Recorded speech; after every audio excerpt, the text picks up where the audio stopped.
ராமராமா வெள்ளிக்கிழமை பிருகுவாசரக 28ஆம் தேதி ஆகஸ்ட் மாதம் பராபவ வருஷம் ஆவணி மாதம் 11ஆம் தேதி பௌர்ணமி திதி கார்த்தால 10:22 வரை, பின்பு பிரதம திதி, சதய நட்சத்திரம், அதிகண்ட யோக, பவகரணம், காயத்ரி ஜபம். இன்னைக்கு ராகு காலம் கார்த்தால 10:12, யமகண்டம் மதியம் 3:04.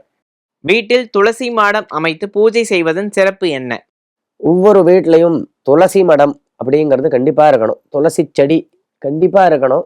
துளசி மடம் துளசி செடி இல்லை அப்படின்னா அந்த வீடு வீடு இல்லை, அது காடு அப்படின்லாம் சொல்லப்படுறது. துளசிக்கு நித்தியம் தீர்த்தம் விடணும், துளசி பூஜை பண்ணணும். குறிப்பாக பெண்மணிகள், வீட்டில் இருக்கக்கூடிய சுமங்கலி ஸ்திரீகள், கன்னியாஸ்திரீகள் துளசி செடிக்கு கார்த்தால எழுந்து குளிச்சுட்டு மடியாக நல்ல வஸ்திரங்களை தரிச்சுண்டு நெத்திக்கிட்டு காலலம்பி துளசிக்கு மடியாக ஜலத்தை எடுத்துட்டு போய் துளசி செடிக்கு விடணும். அதுக்கு மஞ்சள் குங்குமங்கள் பூசணும், ஒரு 2 புஷ்பத்தை போடணும். துளசி செடிக்கு சமீபத்தில் விளக்கேற்றி வைக்கணும். விளக்கேற்றி வச்சு பிரதட்சணம் பண்ணணும். பிரதட்சணம் பண்ணி துளசிக்கு நமஸ்காரம் பண்ணி பிரார்த்தனை பண்ணணும். இது எல்லாரும் பண்ணணும். இதுக்கு குலம் கோத்திரங்கள்லாம் கிடையாது. இந்த எல்லா பெண்மணிகளும் இதை அவரவர்கள் வீட்டில் கண்டிப்பாக பண்ணணும். அதனால தான் சினிமாலலாம் கூட பெண்மணிகள் அவளை தெய்வீகமாக காமிக்கணும் அப்படின்னா கார்த்தால எழுந்த உடனே தலையில துண்டை கட்டின்னு துளசி செடியை பிரதட்சணம் பண்ணுற மாதிரி சினிமாலாம் கூட எடுக்கிறா. இப்போ எடுக்கிறாளான்னு தெரியல, முன்னாடிலாம் எடுத்துட்டு இருந்தா நாங்கள் பால்யமாக இருக்கிறச்ச.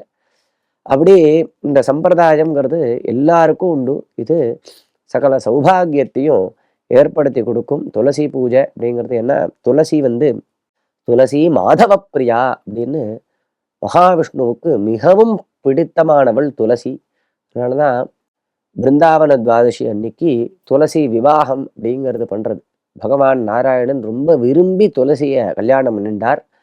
அப்பேற்பட்ட ஒரு உயர்வான ஒரு செடி இந்த துளசிங்கிறது. வெறும் செடி இல்லாது மகாலட்சுமியினுடைய ஸ்வரூபம், தேவதா ஸ்வரூபம்.